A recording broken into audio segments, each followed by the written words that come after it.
Hello everyone, welcome to my YouTube channel and today we are going to discuss about chemical reactions and equations. So previously आपको already ये सारी चीज़ें clear हो रखी हैं that what are the chemical symbols, how to write formula of a compound and all such kind of things. ठीक है, अब आज बच्चे हमने करना है कि कोई भी chemical equation कैसे लिखी जाती है. ठीक है, तो उसके लिए सबसे पहले हम केमिकल रिएक्शन डिस्कस करते हैं. ठीक है, तो ये भी आपको टॉपिक मैंने करवा दिया हुआ है, फिजिकल एंड केमिकल चेंजेस कौन कौन से होते हैं. ठीक है, तो व्हाट इज़ केमिकल रिएक्शन. तो सबसे पहले हम डिस्कस करेंगे अबाउट केमिकल रिएक्शन. हम कब किस रिएक्शन को कहते हैं, अगर किसी प्रोसेस के दौरान कोई वन सब्सटेंस है, ठीक है, वो किसी दूसरे सब्सटेंस में कन्वर्ट हो जाता है. ठीक है, अनदर सब्सटेंस में कन्वर्ट हो जाता है, तो आप क्या बोलते हो जी, रिएक्शन हो चुकी है. ठीक है, अब जैसे एग्जांपल के लिए सपोज़ मैं आपको बोलूँ बेटा वाटर है. ठीक है, तो यहाँ पे सपोज़ मैं वाटर ही लिख देती हूँ. वाटर है, आप इसको आइस में कन्वर्ट कर रहे हो, तो बेटा वाटर जब आइस में कन्वर्ट होगा रहेगा तो वो वाटर ही है ना. बस आपने क्या किया, उसको फ्रीज़ किया है, आपने उसको लिक्विड फॉर्म से सॉलिड फॉर्म में कन्वर्ट किया है. तो क्या ये कोई केमिकल रिएक्शन है? No, it is not a chemical reaction. ठीक है, लेकिन अगर मैं आपसे ये बोलूँ कि मैंने हाइड्रोजन एंड ऑक्सीजन दो चीज़ों को मिला के वाटर बना दिया, तो क्या ये केमिकल रिएक्शन है? डेफिनेटली येस, क्योंकि यहाँ पे मैंने दो डिफरेंट केमिकल सब्सटेंस यूज़ करे थे, हाइड्रोजन एंड ऑक्सीजन. उन्होंने आपस में कुछ रिएक्शन करी, कुछ नई बॉन्ड्स बनाई, कुछ पुरानी बॉन्ड्स ब्रेक हो गई, तो ओवरऑल एडजस्ट करके एक नई चीज़ बना दी वाटर, जो आपके पास पहले नहीं थी. इनकी प्रॉपर्टीज़ और इसकी प्रॉपर्टी बिल्कुल डिफरेंट हो गई. ठीक है, तो जब कोई एक सब्सटेंस किसी दूसरे सब्सटेंस में कन्वर्ट होता है, ठीक है, और प्रॉपर्टीज़ दोनों की बिल्कुल डिफरेंट होती हैं, तो हम उसको बोलते हैं that it is a chemical reaction. Clear. अब हम बात करते हैं कि केमिकल रिएक्शन तो अगर ये है, then what is chemical equation. Chemical equation को आप कैसे डिफाइन करोगे? तो बेटा केमिकल इक्वेशन क्या होती है, केमिकल रिएक्शन को हर टाइम लिखना, केमिकल रिएक्शन को, ठीक है, उसको लिखना पूरा, उसको राइट करना, इट इज़ नॉट ईजी. ठीक है, केमिकल रिएक्शन को लिखना जो है वो इतना इजी नहीं है. अब जैसे सपोज़ यहाँ पे क्या हो रहा है, यहाँ पे एक ऐसी रिएक्शन हो रही है जिसमें मैं आपको बता रही हूँ हाइड्रोजन और ऑक्सीजन दोनों ने आपस में रिएक्ट करके क्या बना दिया, वाटर. तो बेटा जब मैं आपसे पूछूंगी कि कौन सी केमिकल रिएक्शन हुई है, तो आप क्या बोलोगे, hydrogen and oxygen react with each other to form water. ठीक है, तो मैंने आपसे पूछा कि आपने कौन सी रिएक्शन करी है, तो आपने कहा hydrogen and oxygen react with each other to form water, तो हमने ये वाली रिएक्शन करी है. तो क्या इस रिएक्शन को मतलब आप इतना बड़ा किसी को एक्सप्लेन करोगे इतना लिख के? क्या यहाँ पे कोई एक मतलब सिंपल मेथड है, कोई इजी वे है जिससे हम मतलब मैं एक छोटा सा जैसे आप कह लो हिंट में ही लिखूँ तो समझ में आ जाए कि है ना कौन सी रिएक्शन हुई है. सो इसका मतलब क्या है, हम केमिकल इक्वेशन को इसीलिए यूज़ करते हैं. एक्चुअल में आपका केमिकल इक्वेशन होता क्या है, it is the way to represent a chemical reaction through symbols. ठीक है, जब आप किसी केमिकल रिएक्शन को सिंबल्स की हेल्प से बता देते हो, ठीक है, एक पूरी इक्वेशन की फॉर्म में बता देते हो, तो उसको आप क्या बोलोगे, केमिकल इक्वेशन. क्लियर हो गया ना. केमिकल रिएक्शन और केमिकल इक्वेशन में क्या डिफरेंस है, केमिकल रिएक्शन को रिप्रेजेंट करने के लिए आपने जो सिंबल्स यूज़ करे कि हाँ जी बड़ा इजीली हम एक्सप्रेस कर सकें अपने आप को, so that type of way is known as chemical equation. तो अब जैसे यही मैंने बात करी हाइड्रोजन और ऑक्सीजन वाली, है ना, कि वो मिलके वाटर बना रहे हैं, तो आप कैसे रिप्रेजेंट करोगे. ठीक है, हाइड्रोजन जो बेटा गैस होती है उसको हम लिखते हैं H2. ठीक है। अच्छा, ऑक्सीजन गैस क्या होती है? O2। हम क्या लिखेंगे? दोनों में लिखेंगे प्लस। प्लस का क्या मतलब है? हाइड्रोजन एंड ऑक्सीजन दोनों मिलके कुछ बनाने वाले हैं, ठीक है। दोनों ने मिलके क्या बनाया? वाटर। वाटर का फॉर्मूला सबको पता है, इट इज़ H2O, ठीक है। तो हाइड्रोजन एंड ऑक्सीजन ने मिलके क्या बना दिया? वाटर। तो इसका मतलब इन्होंने मिलकर ये एक चीज़ बनाई है। तो हम इस पूरी चीज़ को कैसे शो करेंगे? विद द एरो, ठीक है। तो ये मैंने इक्वेशन को क्या कर दिया, सॉरी मैंने केमिकल रिएक्शन को सिंबॉलिक फॉर्म में लिख दिया। सो ये आपकी क्या हो गई? Chemical equation. क्लियर हो गया? ठीक है, ओके। देन दूसरी बात हम क्या डिस्कस करेंगे? अच्छा, इसको सपोज मैं आपसे ये पूछूं कि हाइड्रोजन जो आपने ली है वो गैस थी, लिक्विड थी या सॉलिड था, ठीक है। वाटर किस फॉर्म में बना है? वेपर्स बने हैं आपके पास, है ना, या फिर आइस बन के रेडी हो गई, या वाटर ही डायरेक्टली बन गया। ऑक्सीजन किस फॉर्म में थी? तो इसका मतलब हमें लिटिल बिट इनकी स्टेट का भी आइडिया होना चाहिए। तो हम रिएक्शन अपनी जो केमिकल इक्वेशन है उसको बहुत ज़्यादा इंफॉर्मेटिव बना सकते हैं, ठीक है, कि हमें देखते ही पता चल जाए ये किस फॉर्म में था, ये किस फॉर्म में था, और इन्होंने जो चीज़ बनाई, जो नया सब्सटेंस बना, वो किस फॉर्म में होगा, ठीक है। तो हम क्या करते हैं? फिज़िकल स्टेट को रिप्रेजेंट करते हैं। फिज़िकल स्टेट को रिप्रेजेंट कैसे करते हैं? आपको पता है जब किसी की सॉलिड स्टेट होती है तो हम उसको लिखते हैं S, ठीक है। जब किसी की लिक्विड स्टेट होगी तो हम उसको लिखेंगे L। जब किसी की गैशियस स्टेट होगी तब हम उसको लिखेंगे G। तो अब इस इक्वेशन को आप क्या लिखोगे? आप लिखोगे H2 + O2 H2O। मैं आपको बोल रही हूँ बेटा, हाइड्रोजन जो है वो गैशियस फॉर्म में मैंने लिया था, तो आप क्या करोगे? आप यहाँ पे ब्रैकेट में लिख दोगे G।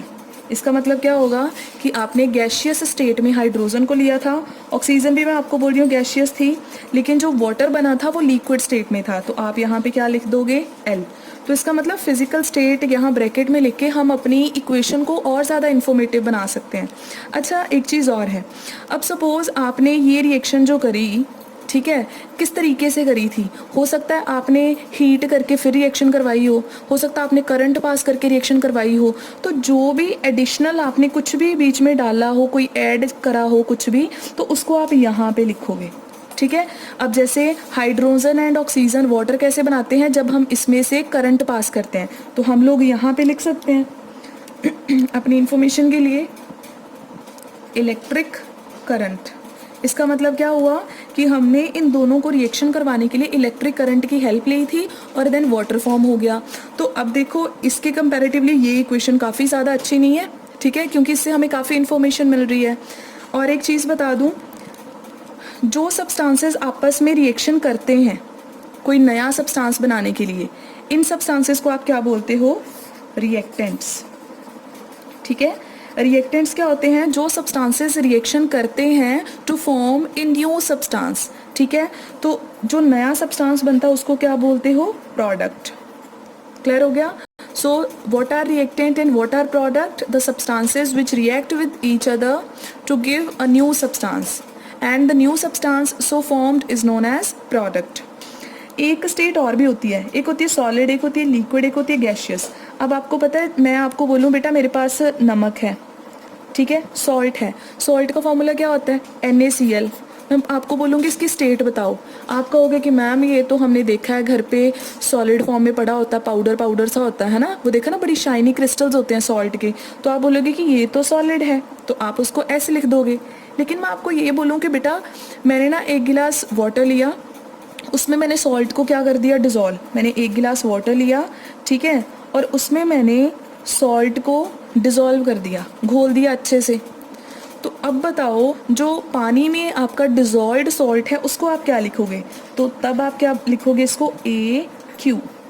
ये याद रखना, AQ का मतलब क्या होता है बच्चे? AQ होता है आपके पास एक्विस, ठीक है। AQ क्या होता है आपके पास? एक्विस। एक्विस का मतलब क्या होगा कि आपने जब किसी चीज़ को वाटर में डिज़ोल्व किया हुआ है तब हम उसको एक्विस लिखते हैं। तो समझ में आ गया ना सॉलिड का क्या मतलब था और एक्विस का क्या मतलब था? किसी भी चीज़ को, किसी भी सॉल्ट को पानी में डिज़ोल्व करोगे तो आप एक्विस ही लिखते हो। क्लियर हो गया यहाँ से? तो आपको अब ये पता चल गया what are reactants, what are products, what is chemical reaction, what is chemical equation and how we can make a chemical equation more informative. ठीक है, तो यहाँ तक आपका हो गया क्लियर? ओके, अब हम अगेन इसी रिएक्शन पे और डिस्कस करते हैं। ठीक है, अच्छा, ज़िंदगी में ना इक्वालिटी बहुत ज़रूरी है। ठीक है, अब हम कहते हैं जी गर्ल्स को मतलब इक्वल राइट्स मिलने चाहिए बॉयज़ के, है ना, इक्वल। तो फिर इक्वालिटी अगर हम हर जगह देखते हैं तो रिएक्शंस में भी इक्वालिटी होनी चाहिए। तो अब जैसे आपके पास है इक्वेशन, मैं फिर से वही लिख रही हूँ, कुछ ऐसी इक्वेशन थी आपके पास। ठीक है, ये थी। ओके, अब मेरे को बताओ यहाँ पे इक्वालिटी है, जल्दी से सोचो, ध्यान से देखना। लेफ्ट साइड पे जो हाइड्रोजन है वो कितने हैं? H के नीचे यहाँ पे सबस्क्रिप्ट क्या लिखा हुआ है? 2। तो इसका मतलब हाइड्रोजन कितने हैं? 2। और राइट साइड पे देखो हाइड्रोजन कितने हैं? 2। इसका मतलब हाइड्रोजन तो दोनों साइड पे क्या है? इक्वल हैं। अब प्रॉब्लम आ गई ऑक्सीजन की। ऑक्सीजन चेक कर लेते हैं। ऑक्सीजन बेटा लेफ्ट साइड पे 2 है लेकिन राइट साइड पे क्या है? 1। तो ऑक्सीजन्स आर नॉट इक्वल। तो इसका मतलब एक चीज़ इक्वल है दूसरी नहीं इक्वल है, तो ओवरऑल हम यही कहेंगे कि यहाँ पे इक्वालिटी नहीं एग्जिस्ट कर रही है। तो हमेशा एक चीज़ याद रखना कि हमें इक्वल करना है। जितने भी एटम्स आपस में रिएक्ट करके, एटम्स या एलिमेंट्स आपस में रिएक्ट करके जो भी प्रोडक्ट बना रहे हैं, लेफ्ट और राइट साइड पे जो नंबर ऑफ एटम्स हैं वो हमेशा क्या होने चाहिए? सेम। ठीक है, एंड इस पूरी प्रोसेस को हम लोग क्या बोलते हैं? Balancing. Balancing of chemical equation. किसी भी केमिकल इक्वेशन को बैलेंस कैसे करना है, ठीक है, और बैलेंसिंग बहुत ज़रूरी है, राइट? तो हम बैलेंस कैसे करेंगे? अब हम जो मेथड यूज़ करते हैं ना, हमने बस बच्चे एस्टिमेशन लगाना है यहाँ पे कि हमें बैलेंसिंग कैसे करनी है। अब देखो आपने क्या करना है, आपको जो कोफिशिएंट्स आपके पास 1 2 3 एटसेट्रा, उनके साथ क्या करना है? मल्टीप्लाई वगैरह करना स्टार्ट कर देना है। तो अब देखो हाइड्रोजन, ऑक्सीजन, अभी फ़िलहाल के लिए मैं थोड़ी देर के लिए स्टेट्स नहीं लिख रही हूँ, ठीक है? ओके, हाइड्रोजन देखो जी 2 है हमारे पास हाइड्रोजन, और इधर हमारे पास कितने हैं? 2 हाइड्रोजन है, ये तो बैलेंस्ड है। लेकिन अगर ऑक्सीजन की बात करें, ऑक्सीजन 2 है और राइट साइड पे ऑक्सीजन कितना है? 1। तो मैं बोल रही हूँ बच्चे इसको इक्वल करो, तो आप कैसे करोगे? आप बोलोगे मैम इधर वाले ऑक्सीजन को 2 के साथ मल्टीप्लाई कर दो, ये भी 2 ये भी 2 एंड देन ख़त्म, ठीक है? तो इसका मतलब ऑक्सीजन हमारे पास एक ही है, तो हम क्या करेंगे? इसको 2 के साथ मल्टीप्लाई हमें करना पड़ेगा, ठीक है? अब आप मल्टीप्लाई कैसे करोगे?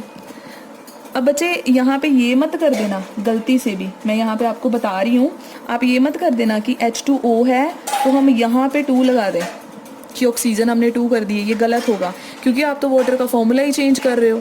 अब आप ये भी मत करना कि हम यहाँ नीचे 2 लगा देते हैं, फिर ये तो H2O नहीं, ये तो H2O2 बन गया, फिर फॉर्मूला गलत हो गया।